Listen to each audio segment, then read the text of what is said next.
Hello everyone, hope you're having a wonderful day.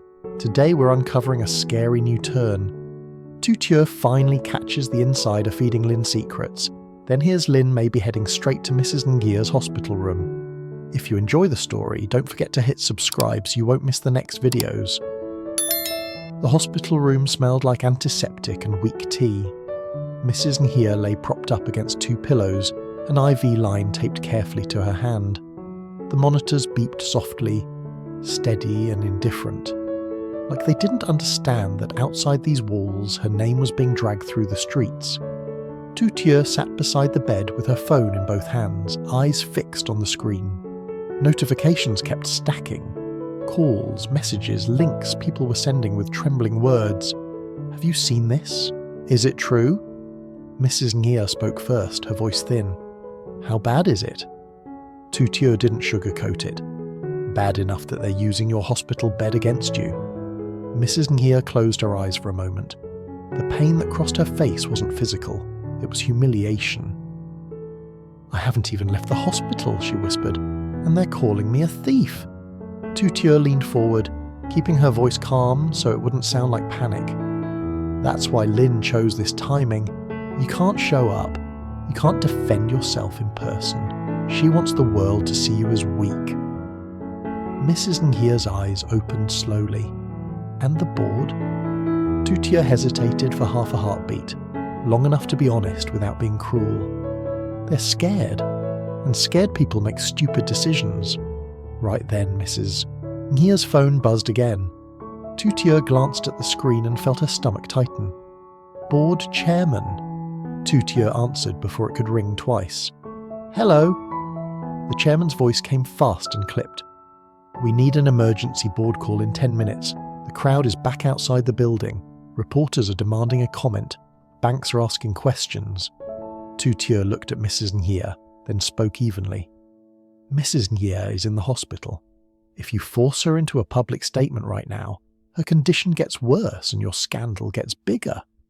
A tight silence. Then the chairman said, "That's why we need an interim spokesperson." Mrs. Nghia's fingers twitched on the blanket. Tu Tieu's eyes hardened. "You mean you want to silence her?" "We want to protect the company," the chairman insisted. "Public trust is collapsing." "Public trust is being manufactured into collapse," Tu Tieu replied. "This is a coordinated smear." "We don't have proof it's coordinated," he snapped. Tu Tieu lowered her voice slightly. "I have proof Lin planned this. I also have proof there's an insider in the company." The line went quiet. No anger now, just fear. "Fine," the chairman said at last. "Join the call, but keep it controlled." Tu Tieu ended the call and turned back to Mrs. Nghia. "They're about to propose an interim spokesperson. If they succeed, Lin will claim you stepped aside because you're guilty." Mrs. Nghia's eyes shone. "What can I do? I can't even stand up." "You don't need to stand up," Tu Tieu said gently. "You just need to stay clear. Let me fight with strategy." Mrs. Nghia searched her face, voice trembling. "Promise me you won't destroy yourself doing this." Tu Tieu's expression softened for a second. "I promise I won't fight alone." 10 minutes later, Tu Tieu sat in the hospital chair with earbuds in, joining the board call.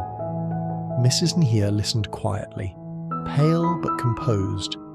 The voices on the call sounded formal and careful. Too careful, like everyone was afraid of being recorded. The chairman began, "As you all know, the company is facing public allegations regarding ownership and shares. We must protect stability." A board member added, "Social media is spreading a document that looks official. People believe it. Investors are nervous." Tu Tieu spoke clearly.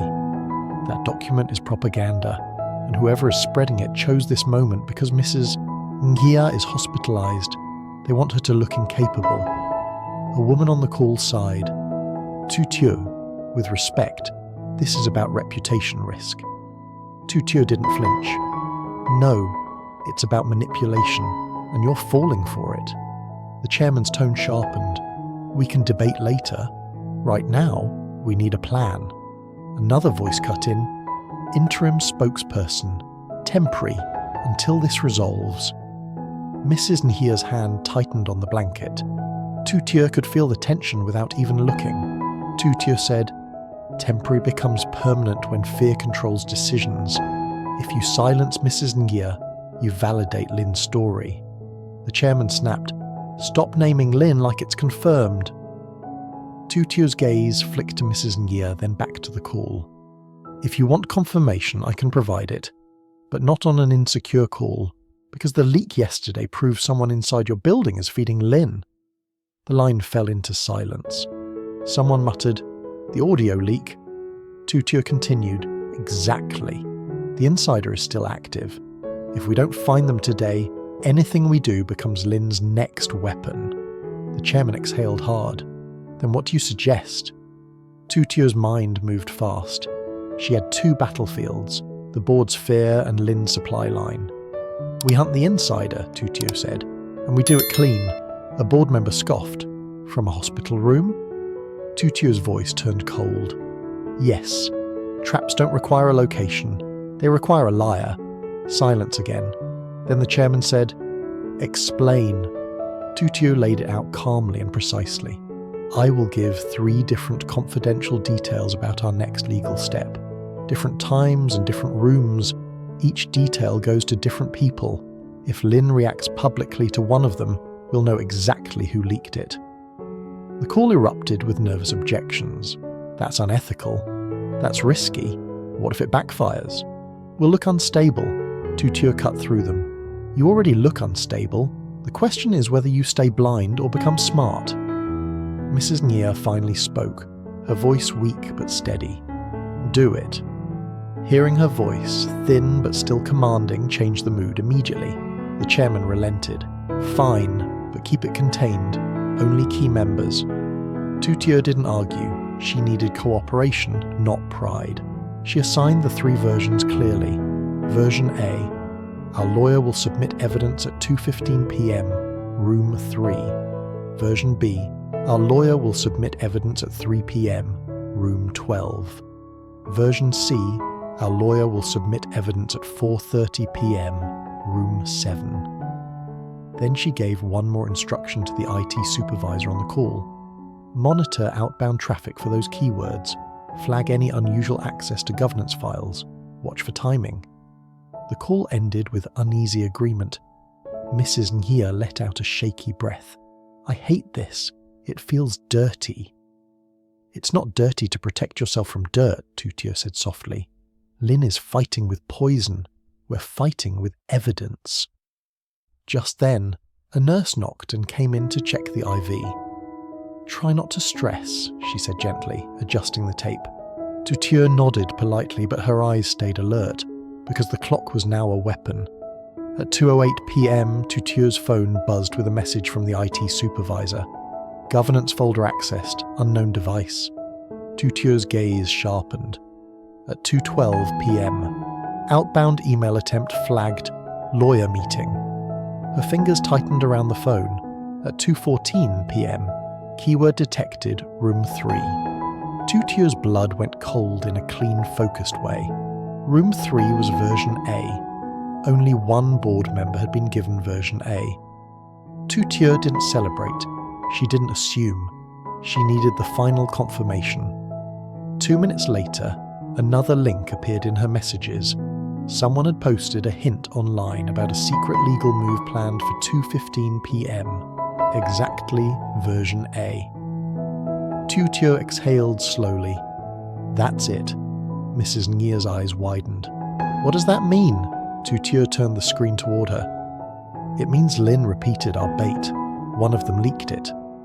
Mrs. Nghia looked like the air had been pulled from her lungs. "So, someone I trusted betrayed me." Tu Tieu's voice dropped. "Yes." Mrs. Nghia swallowed hard, eyes shining. "Who?" Tu Tieu stared at the board list beside version A, the person who had argued the loudest about stability and reputation. She didn't say the name out loud yet, because the next step wasn't accusation, it was capture. Tu Tieu leaned closer and whispered, "Don't confront anyone, not yet. If they realize we know, they'll erase everything." Mrs. Nghia's voice shook. "Then what do we do?" Tu Tieu's gaze hardened into steel. Now we catch them mid-transfer so the board can't protect them and Lin can't deny them. Her phone buzzed again. Unknown number. Too late. Tu Tieu stared at the message, cold creeping up her spine. Because Lin didn't sound worried. She sounded like she had already launched the next attack, while Mrs. Nghia was still lying in a hospital bed. Tu Tieu stared at the message again. Too late. Her pulse jumped, but she didn't let it show. Lin's favourite win wasn't stealing paperwork, it was stealing people's composure. Mrs. Nghia watched her face from the bed. What did she say? Tu Tieu turned the screen so she could see. Mrs. Nghia's lips parted, and for a moment she looked smaller than she ever looked in her own company. Trapped in a hospital gown while strangers argued about her reputation like it belonged to them. She's speeding up, Mrs. Nghia whispered. Yes, Tu Tieu said quietly, and that helps us. Mrs. Nghia blinked. How? When liars rush, Tu Tieu replied, they slip. She tapped her earbuds and called the board chairman back immediately. He answered like he'd been holding his breath since the last call. You have something? He demanded. Version A leaked, Tu Tieu said. Room 3, 215. Lin echoed it online. A sharp silence. Then the chairman's voice dropped. Meaning one of us. Meaning your insider sits close to power, Tu Tieu finished. Now we stop talking and we catch them mid-transfer, the chairman exhaled. Tell me how. You'll invite the suspected person to a routine confirmation meeting, Tu Tieu said, calm and precise. Small room near IT, no glass walls, no staff drifting in, IT monitors live access. The moment their account touches governance files again, you lock it and preserve logs. Do not accuse without proof. Another beat. And if they run? You keep it quiet, Tu Tieu said. No shouting, no spectacle. A spectacle becomes Lin's next headline. Mrs. Nghia lifted her head slightly. My authority is still valid, she said. Voice thin but firm. If you need permission to lock an account, you have it. The chairman's tone softened for the first time. Understood, ma'am. Tu Tieu ended the call and leaned toward Mrs. Nghia. I need you steady, she said gently. If they ask for approval, you say yes. Clear and firm, no hesitation. Mrs. Nghia nodded, swallowing hard. If it's someone I trusted... It will hurt, Tu Tieu admitted. But proof is the only thing that can beat Lin's story. A nurse knocked and stepped in to check the IV. Try not to stress, she said kindly, adjusting the tape. Tu Tieu forced a polite smile and waited until the nurse left. The moment the door clicked shut again, her face turned sharp. Okay, she murmured. We move. At the company, the trap began exactly as planned.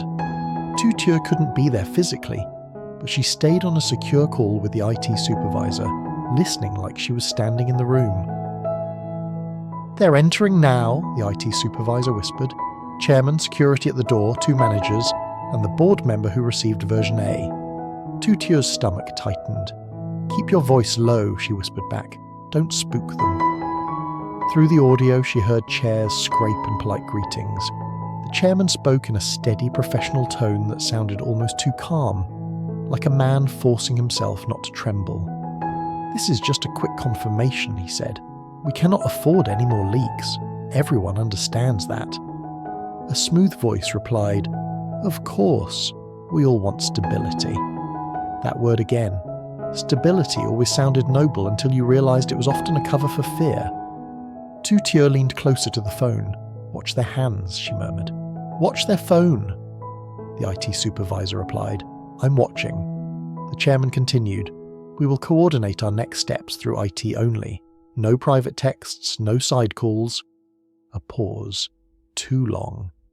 Then, faintly, Tu Tieu heard the soft tap of someone typing. Her spine went cold. Someone is using a device. The IT supervisor's voice tightened. I see it. Governance folder access request. Right now. From which account? Tu Tieu asked. It's a senior-level board login, he whispered. Tu Tieu closed her eyes for 1 second, steadying her breath. Lock it. The IT supervisor hesitated. We need authorization. Tu Tieu turned to Mrs. Nghia. They're accessing governance files. We have to lock the account. Mrs. Nghia didn't hesitate. "Authorize it," she said firmly. "Now!" Tu Tieu spoke into the phone, fast and crisp. "Authorized by Mrs. Nghia. Lock the account and preserve logs." "Done," the IT supervisor whispered. "Access revoked." In the background, the chairman's voice sharpened. "Your account has been locked. Please place your phone on the table." Silence. A chair scraped. A sudden shuffle, like someone stood too quickly. Tu Tieu's jaw clenched. Innocent people didn't panic when asked to set a phone down. The security guard's voice came, controlled. "Ma'am, please remain seated." A tense voice snapped back. "This is absurd." Tu Tieu whispered into the phone, "Stay calm, don't raise your voice. If they feel hunted, they'll destroy evidence," the IT supervisor breathed. "Chairman is asking again." "Ma'am," the chairman said, louder now but still measured, "this is a controlled security process. Put the phone on the table." A beat. Then the same tense voice replied, "I need to call my lawyer." Tu Tieu's eyes narrowed. "That's a stall," she whispered. "They're trying to warn Lin." The chairman's voice turned cold. "Call your lawyer after we secure the device." Another shuffle. Quick footsteps. "They're moving," the IT supervisor whispered urgently. "Heading toward the door." The security guard's voice rose. "Please stop." A burst of sound. Fabric brushing, a scuffle, a sharp inhale. "Don't touch that," the guard barked. Tu Tieu's heart hit once hard. She didn't want violence. She wanted proof. Then the chairman's voice cut through, iron tight. "We have the device." The typing stopped. The room fell into an ugly kind of silence. The kind where everyone knows the mask has slipped, but no one wants to say it out loud. Back in the hospital, Mrs. Nghia stared at the wall like she could see the company from here. "If it's who I think it is," she whispered. Tu Tieu didn't say a name, not yet. She kept her voice gentle but steady. "It doesn't matter who you suspect, it matters what we can prove." Her phone buzzed with a message from the chairman. "Device secured. IT extracting now. Person refusing to cooperate." Tu Tieu typed back, "Keep it contained. No shouting. Preserve evidence." A moment later, the IT supervisor called directly. His voice sounded pale. "Airayu, we found a thread," he said. "Burner number. Not one message. Many. Instructions, timing, draft captions. A template for the document that went viral." Mrs. Nghia's breath caught. A template. Tu Tieu's face tightened. So the smear wasn't spontaneous. It was planned like a campaign. "There's more," the IT supervisor continued. "Screenshots from inside the board call and the audio clip. They recorded it and sent it out." Tu Tieu felt heat flare in her chest. Then she forced it down. Anger would make her sloppy. Lin wanted sloppy. Mrs. Nghia whispered, devastated. "So they used your protection as another weapon?" "Yes," Tu Tieu said quietly. "They wanted the world to see us as reckless, not as victims." The IT supervisor swallowed audibly. "We also found a message from Lin," she said. "If the chairwoman won't step aside, make her look unstable. Push the interim spokesperson idea. Keep the crowd loud." Mrs. Nghia closed her eyes. A tear slid down her cheek, and she wiped it away quickly like she was angry at her own body for betraying her. Tu Tieu leaned closer. "This changes everything," she said softly. "The board can't call this public perception anymore. It's internal sabotage." Mrs. Nghia opened her eyes, voice hoarse. "What do we do now?" "Two moves at once," Tu Tieu said, counting on her fingers. 1. Secure the company, lock accounts, preserve logs, notify the bank it's a sabotage investigation. 2. Take back the narrative with a clean statement. Factual, calm, no emotion for Lin to twist. Mrs. Nghia nodded slowly. "And Lin?" "We don't name her publicly until legal approves," Tu Tieu said. "But we make it clear you're not stepping down because of rumours." Her phone buzzed again. Unknown number. "You think catching one person stops me?" Tu Tieu stared at it, then turned the phone face down. She'll escalate, Tu Tieu said, voice low, because she lost her inside channel. Now she'll try a louder weapon, something official that forces a vote. Mrs. Nghia's fingers tightened on the blanket. Then we act tonight. Yes, Tu Tieu agreed. Tonight, not tomorrow. She called the chairman again immediately. Issue the statement tonight, she said the moment he answered. Suspend the insider pending investigation. Preserve all footage. Prepare for a formal complaint. The chairman's voice sounded shaken. We're drafting it now.